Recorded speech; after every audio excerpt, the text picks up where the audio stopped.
And for this morning, I'd like to address the question, what does it mean to be a Christian? As far as, if you look at the statistics, one of the things that started me going down this line is I ran across a set of stats. Currently, only about 62% of the Americans now claim to be Christians. I remember in my younger years it was over 80, but now it's down to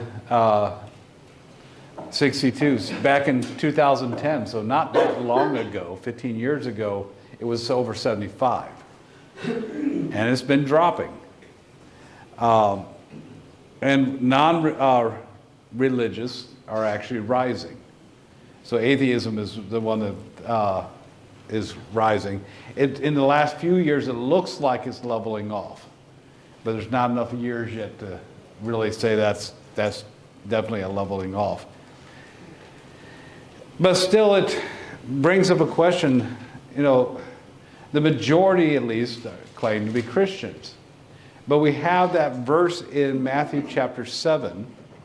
If somebody would like to look at Matthew 7, verses 13 to 14 and read that.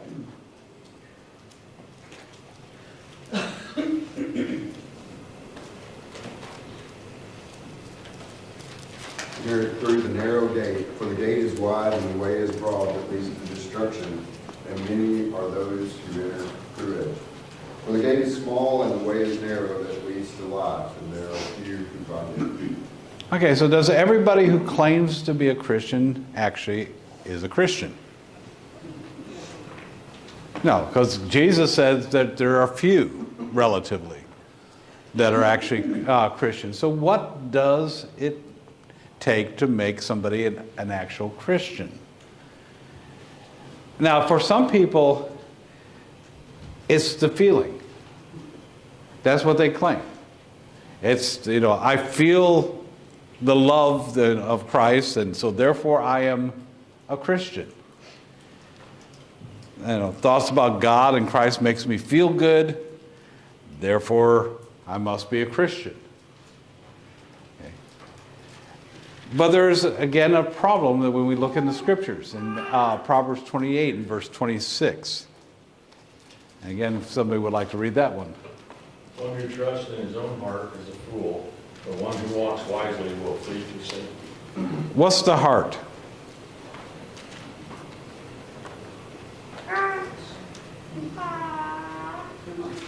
Your mind, yeah. Your thoughts, your feelings. It's your thoughts, your feelings. If you trust your own thoughts, your own feelings, he says you're a fool. Why? Because we can lie to ourselves. Yeah, we can lie to ourselves. That's definitely true. Well, it depends on the way you were brought up, what you were taught. There's only one sure thing you can trust, and that's God. Yeah. Well, think about it. How many of your feelings change during the day? Yeah.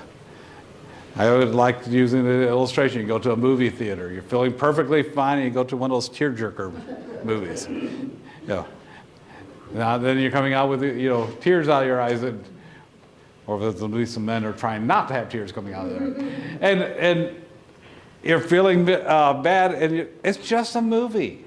It's fake. It's just images on the screen with some sound. And yet, our feelings change. So I can't trust my feelings. I can't trust my thoughts because they change. Okay. So what God says in Proverbs 3, in verses 3 through 7, somebody would like to read that one. Do not let kindness and truth leave you, bind them around your neck, write them on the tablet of your heart, so you will find favor in the sight of God and man. Trust in the Lord with all your heart, and do not lean on your own understanding. In all your ways acknowledge him, and he will make your path straight. Do not be wise in your own eyes. Fear the Lord and turn away from evil. Trust not in your own heart, but lean on God, not on your own understanding. So we need to define things by God. So what makes somebody a Christian then? It's not my feelings.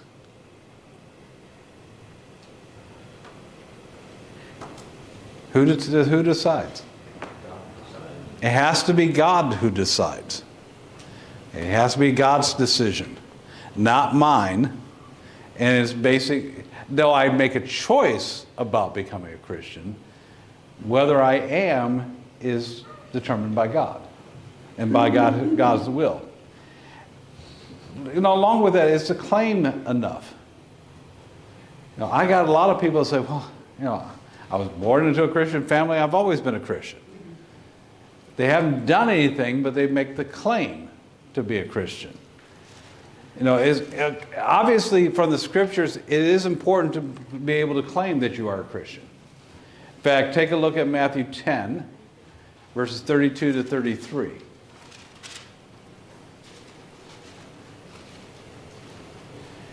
32. To 33. They got it right? Yeah.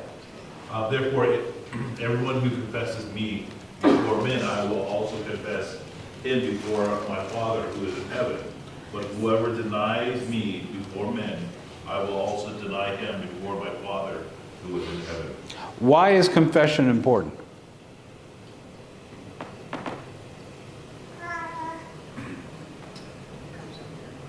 Comes from your heart?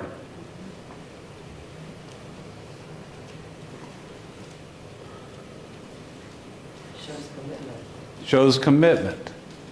Can you really be a Christian if you don't want to admit it to anybody?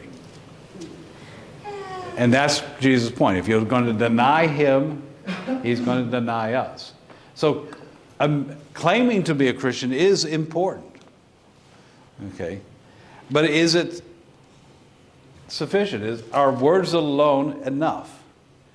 In fact, take a look at Luke chapter 6, verses 46 to 49.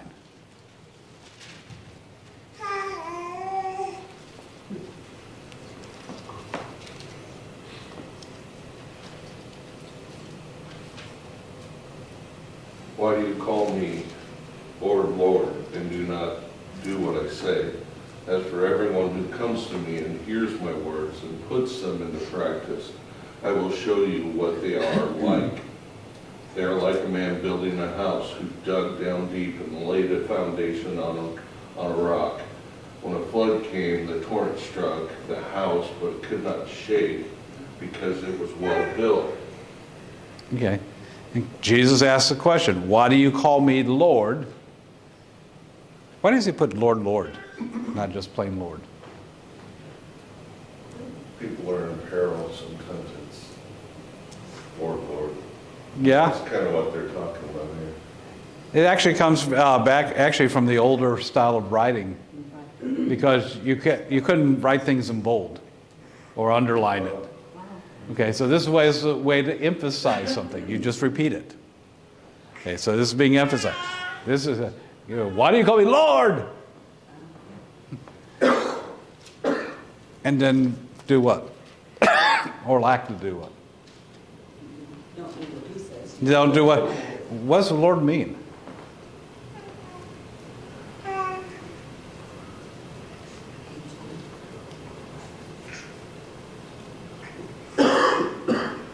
What does it mean for somebody to be a Lord?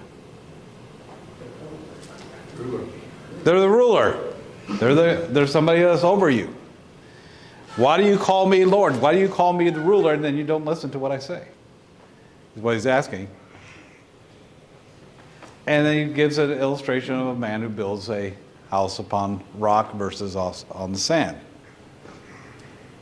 Okay. How many people call Jesus Lord and then turn around and don't do what he says? It's huge. I constantly get an email. Me and my boyfriend are good Christians. And then she proceeds to tell me about all the things they're doing that Christians shouldn't be doing. So we got a world full of people claiming to be Christians, calling Jesus Lord, and totally ignoring what he says. Okay. So without actions, words alone are like a house without a foundation, is what Jesus is saying. You know, it looks good until when? The storm comes. Until the trouble comes. And then it collapses. A lot of people act like Christians up until things go really bad. And then they disappear. Okay. And so this is why you know people by what they produce. In fact, take a look at Luke 6, same chapter, verses 43 to 45. So just backing up a little bit. For there is no good tree that bears bad fruit, nor on the other hand a bad tree that bears good fruit. For each tree is known by its own fruit. For people do not gather figs from thorns, nor do they pick grapes from a briar bush. The good person out of the good treasure of his heart brings forth what is good, and the evil person out of the evil treasure brings forth that which is evil. For his mouth speaks from that which fills his heart. Okay, so I got somebody, down the block that claims to be a Christian. How do I know? By their action. By their action. What does it mean by, he says you'll know them by their fruits. What does that mean? What they do, right? It's their labor. Yeah, the results of what they do. Yeah. If you look at what it produces, then you know what kind of person you're dealing with. And so the guy down the street claims to be a Christian, but he lies constantly. Swears and. Oh yeah, or swears and uses profanity all the time. I don't have to think very long. Oh, that's being judgmental. No, that's using your mind. Yeah. Jesus said, you'll know them by the fruits. Look at it. Look at what they do. Oh, but there's that passage Jesus says that by judge not, you be not judged, because by the way you judge another, you'll be judged yourself. What does that mean about me and about you?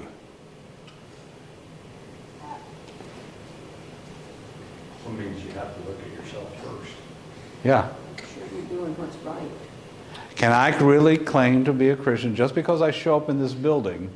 Does that make me a Christian? Just because I claim it, does that make me a Christian?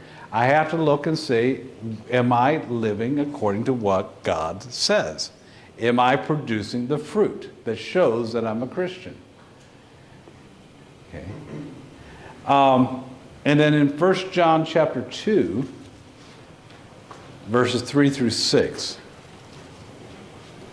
By this we know that we have come to know him if we keep his commandments.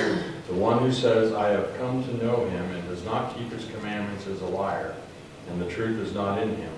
But whoever follows his word, in him the love of God has truly been perfected. By this we know that we are in him. The one who says that he remains in him ought himself also to walk just as he walked. So notice this one is now reversing. Instead of talking about somebody else, looking down the road, he's saying, how do I know I'm a Christian? And what's the answer to that? He said you could follow what Jesus did. If I do what Jesus, it's same criteria. Yeah.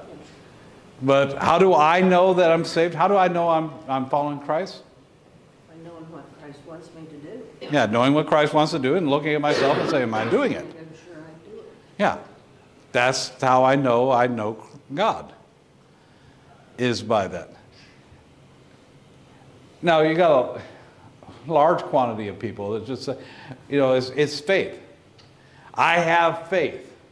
I believe, in Jesus. And is that enough? Okay. And again, it's not that we're saying, faith isn't important. Faith is very important. But take a look at John 12 and verse 42. It's talking about some of the Jewish leaders.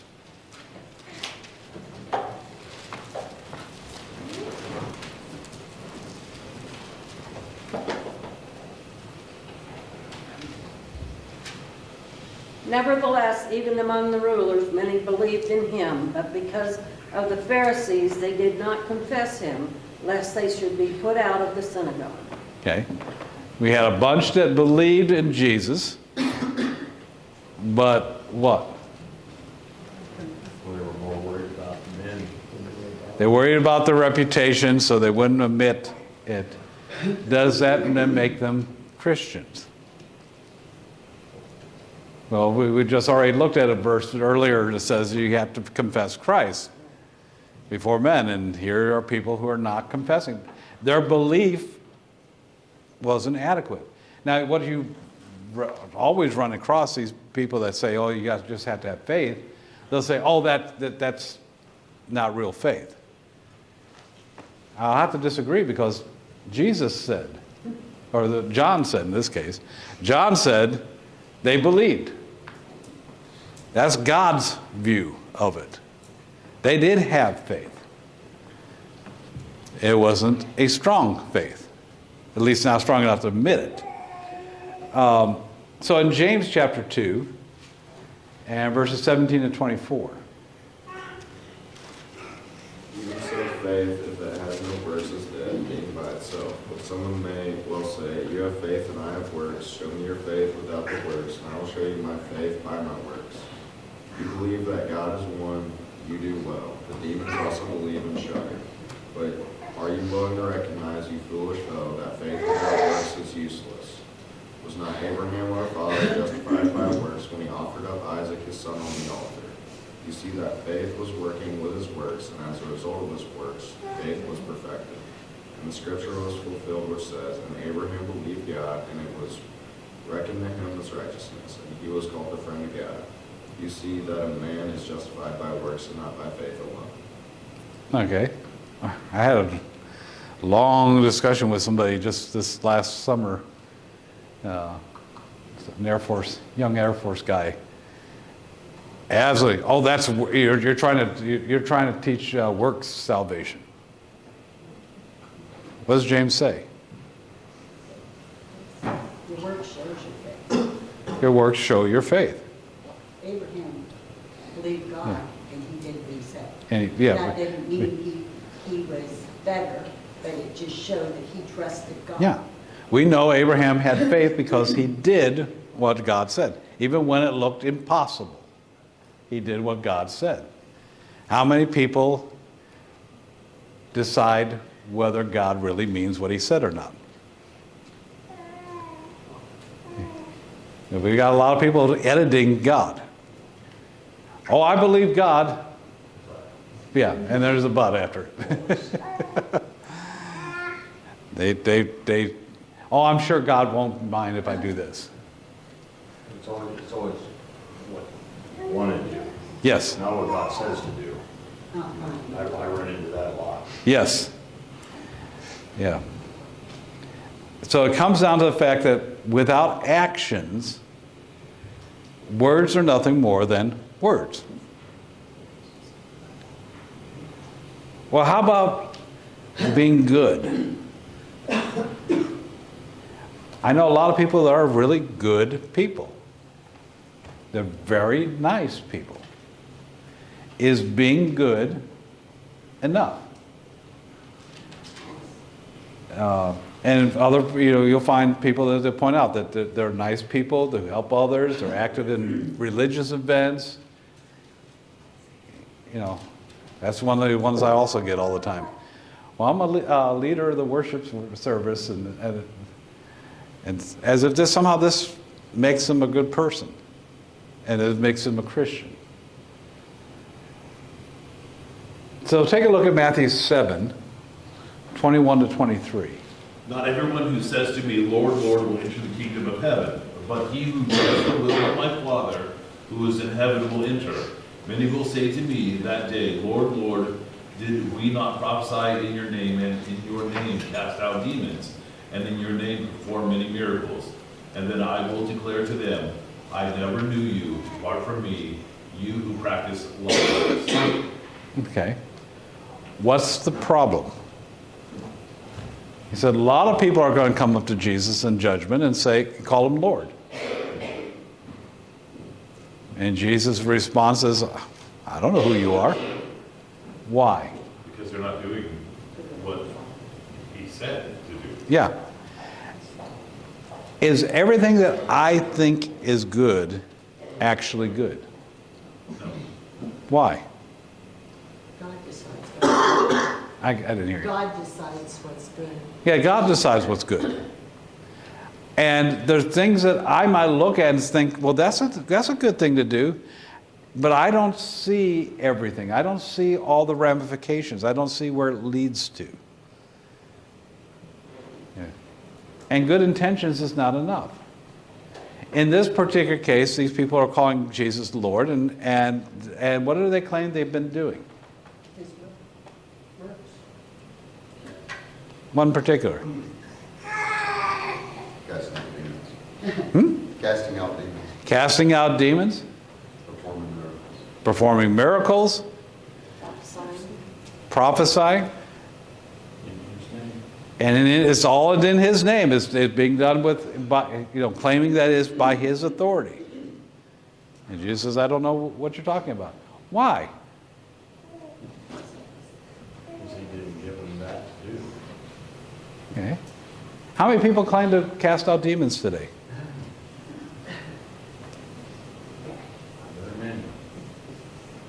Not very many. There's not very many. No, there's a ton. Yeah, they There's, claim. there's a lot of people claim. A lot of people claim to do miracles, talk in tongues and prophesy. I had some people, get mad at me and tell me they're going to tell me my future and prophesy. I wrote back to him. I said, "Well, I know it didn't come from God because God doesn't have bad grammar." But at the same time, people are claiming this. But what's the problem? What do we know? What did God say about miracles and about speaking in tongues and all that? That it was going to come to me. He said it would end. It's not my decision. God said it's going to come to an end. So what about people who are claiming they're still doing it?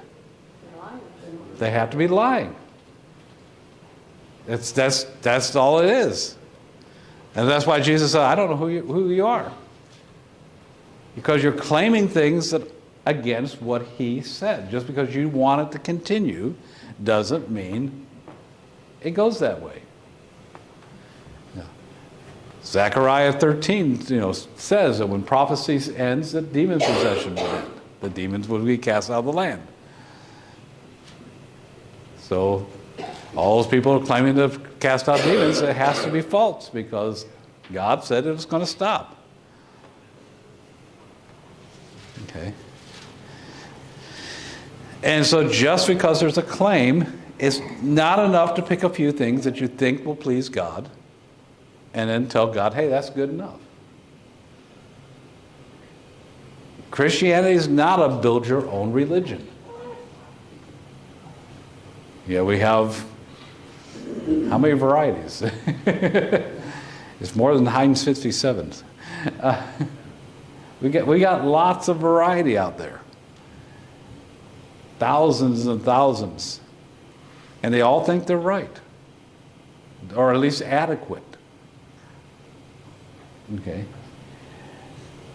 Now, in the same way, doing some things right, while other people are doing good. Hey, at least I'm not out committing adultery. I'm not out there using profanity. So therefore, I'm good enough. Look at James chapter 2 and verses 11. Yeah, just verse 11. James 2, verse 11. For he who said, do not commit adultery, also said, do not commit murder. Now, if you do not commit adultery, but do commit murder, you have become a transgressor of the law. Okay. What's the problem? Can't pick and choose. Can't pick and choose. You don't have to break all the commandments. Yeah. Yeah. Wickedness just requires you to break a commandment. And so you can't compare yourself to somebody else and say, well, at least I'm not doing what they're doing. Oh, good. But are you doing all that you're supposed to be doing?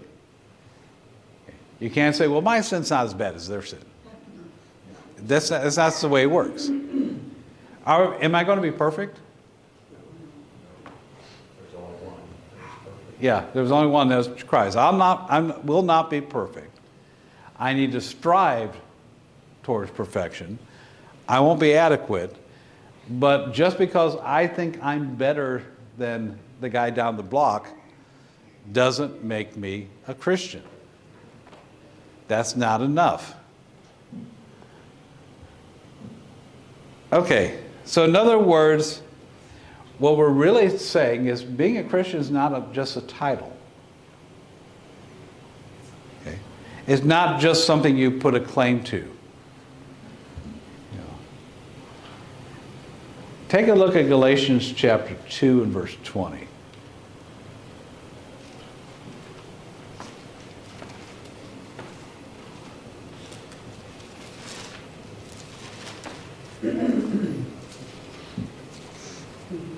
I have been crucified with Christ, and it is no longer I who live, but Christ lives in me, and the life which I now live in the flesh, I live by faith in the Son of God, who loved me and gave himself up for me. How did Paul live as a Christian?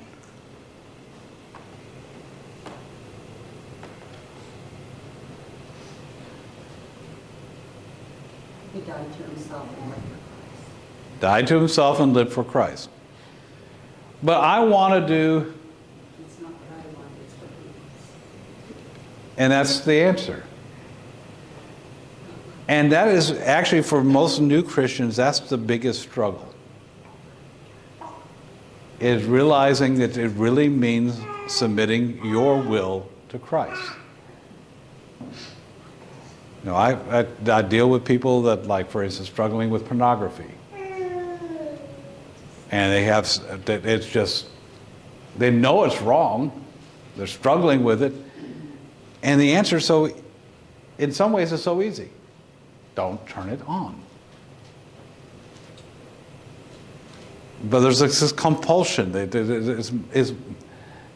the answer is, it's not my will.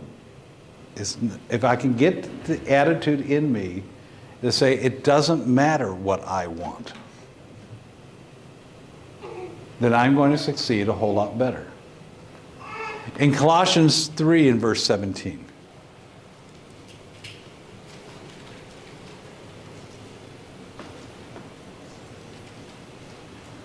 Whatever you do in word or deed, do as in the name of the Lord Jesus, giving thanks through him to God and the Father. Okay. How much do I need to do in the name of the Lord? Everything. Everything. So that means that every time I take the muffins out of the oven, I say, in the name of the Lord. Is that what it means? Everything. I thank God that I have the oven, and have the ability, but I mean, I think about God a lot. Yeah. I mean,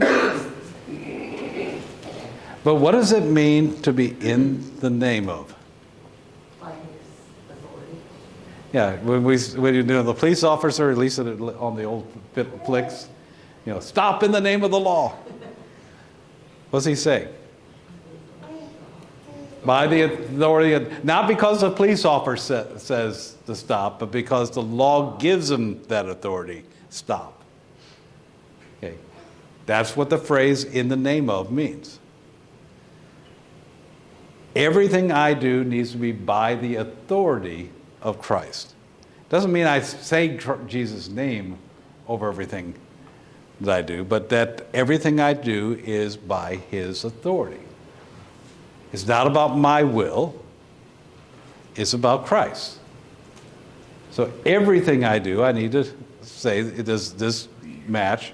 Like, for instance, back in my younger days, I got a job. They're going to take me out, cross country someplace. what's the first thing I need to think about? Is there somewhere to worship there? Yeah. Why? Because that should be the most important thing. Well, because God said we need to do it. Because God said I need to worship with fellow Christians. And if there's no fellow Christians there, I'm going to have to start making big thoughts about how am I going to get a church started if I have to. But I got to do everything in the name of the Lord. So I have to think about whatever I'm doing, am I going to be able to accomplish God's will? I get to, sometimes people ask me, well, hey, I got an opportunity to get a job at the local convenience market, but they sell cigarettes and they sell alcohol. What do you think? The answer is, should Christians be selling cigarettes and alcohol? Well, no. Okay, then you got your answer. You don't look at it and say, hey, at least I'm making money. You got to look and say, is this going to accomplish God's will? And maybe I have to, limit which jobs I pick or whatever. But I have to do things thinking about, is it going to be by the name of the Lord? Everything. And nothing's excluded. Take a look at 1 Peter chapter 1 and verse 22. Since you have in obedience to the truth purified your souls for a sincere love of the brethren, fervently love one another from the heart. Okay, so what else does this show about Christianity?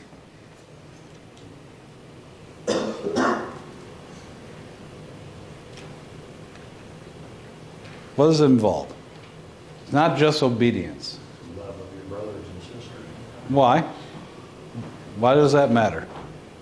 So we should be based on love. The commandments were all based on love for God and love for mankind. Yeah. It's part of the purification. Okay. He ties the love of the brethren to the purification here of your soul. Okay. I went to a church once. I had a friend of mine. He was preaching at a little country congregation in Arkansas. He says, you might not notice this, but this side doesn't talk to that side, and that side doesn't talk to that side. He said, I've been trying for 2 years, but that side doesn't talk to this side, and this side, they go to worship together. They're polite to each other, but they don't talk to each other. What's wrong? It's not a description of fervent love from one. Yeah, it's certainly not fervent love. It's a description of hate. Yeah. Pardon? I said they're both sinning. Yeah, they're both sinning. Yeah. But there's not too far from here. I probably won't name the town, but there's a town not too far away. There's 2 congregations on the same road. They're not even a half mile apart from each other. One's on one side of the highway, one's on the other side of the highway. They're both little congregations. Both, as far as I know, sound in their teaching. There was a spat 40 years ago. And it divided. And people have tried saying, why don't you get together? Oh, I will if they will first. Take the first step. Yeah. God keeps them from doing it. Is that love for brethren? No. Now see, they'll claim they have love. They have a lot of love for the brethren here. What about the ones down the road? Missing the point. Yep. I went to another place. This one was way out in they don't like using that term, but the hillbilly region of Kentucky. Hatfields, literally where the Hatfields and McCoys were at. There's little congregations everywhere, within 5 miles of each other. One of them asked me to do a meeting, and they had all of 7 people there. And I was saying, well, you got 20 different congregations in this county, and they're all 10, 15 or less people. Why don't you just get together and have a decent sized congregation. Because they started, to understand, it's really hilly there. The roads were really bad in the old days. Okay, so it was forever to get across the hills and over to the other congregation. Now they got good roads. So now it's a 5-minute drive. But it used to be a half hour, an hour. Okay. So, but they won't do it because, well, this congregation, this building's been here for 100 years. Tradition. And we can't, I'm not going to close this thing. That same group is now down to 3 or 4. Because they kicked the preacher out because he was wanting to bring in, he actually wanted to go do some evangelism. They said no. And they kicked him out. Is that love? Okay. When we deal with things, we got to think about what is best for each other and how we can help. That's one of the reasons, when you all ask, can you come out and preach? Yeah. I always say yes. May not be able to do it exactly next weekend, but I'll say yes. Okay. Because I'm interested in not just the brethren in La Vista, I'm interested in all the region here around here. Because we all have to grow. Okay, and we got to think about those type of things. It has to be something that comes deep from within, that's driven by love. And then Romans chapter 12.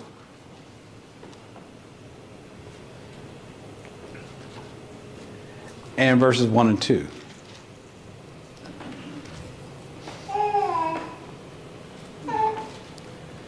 Therefore, I urge you, brethren, by the mercies of God, to present your bodies a living and holy sacrifice acceptable to God, which is your spiritual service of worship.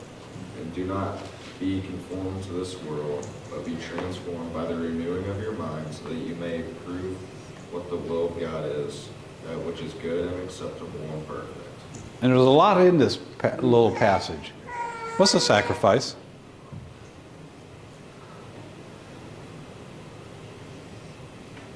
You can give it to God. Okay. It's putting God first, even though I want something else. Okay.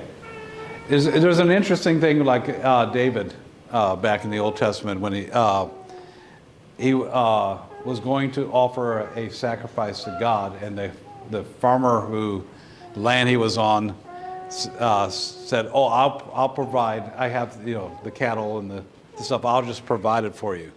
And David refused, and he said, "No, I won't do. I will not offer a sacrifice to God that doesn't cost me something." Okay. Sacrifice is when I give up something. One of the really interesting ones is Paul. He tells you in the Corinthian letter that he was commanded, of course, in Acts he was commanded to go teach the Gentiles. Okay. And so he was explaining to Corinthians why he didn't take pay. He proves in 1 Corinthians 9 that preachers can and should be paid. But he doesn't take pay for where he goes. Why? It's something he gives up for God. Yeah. He says, "Woe to me if I don't preach to the gospel, because I'm commanded to. I have to. But I don't have to take the pay." And so that was how he was able to say thank you to God. That was his personal choice to say, this is something that I can do that I don't have to do, that I can give back to God. Now, he does, accept pay from other congregations so he can focus on it. But there's times that he mentions he worked hard enough that he was supporting the people with him as well as himself and preaching the gospel at the same time. I doubt he got much sleep. Better say rest comes at the end. Yeah. Okay? But this verse also in Romans tells us what else? What kind of sacrifice am I offering God? Service. Okay? He says it's your reasonable service. But what kind of sacrifice? Look at it again, huh? A living sacrifice. What kind of sacrifice they did in the Old Testament? Blood sacrifice. Blood sacrifice. How many of those things were actually living when they sacrificed them? None. They killed the animals. Okay. We're to offer living sacrifice. So what does that mean? Offer ourselves. How I live my life. What I give up in order to follow God. And that's why he says in the next verse, be not conformed to the world, but transformed. The rest of the world is all about me. Christians is all about God. Okay. And so I need to think about what I need to do to follow God's will. And be conformed to his world and to be transformed. Different from the world. The world is not going to end up in a good place. So I want to be somebody different. Somebody that God is pleased with. Questions on any of that?